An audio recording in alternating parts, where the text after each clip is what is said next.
National Weather Service in Chicago has issued a severe thunderstorm warning for northeastern Kane County in northeastern Illinois, northwestern Cook County in northeastern Illinois, southeastern McHenry County in northeastern Illinois, southwestern Lake County in northeastern Illinois until 7:45 p.m. At 7:12 p.m., a severe thunderstorm was located over Gilberts or near Sleepy Hollow, moving east at 40 miles per hour. Hazard, 60 miles per hour wind gusts and quarter-size hail. Source, radar indicated. Impact, hail damage to vehicles is expected. Expect wind damage to roofs, siding, entries.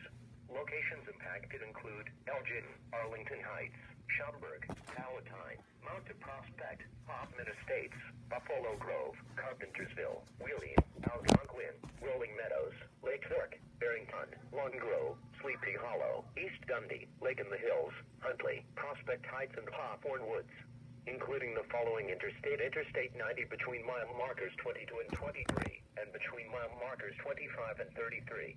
This includes Harper College. For your protection, move to an interior room on the lowest floor. I got another warning.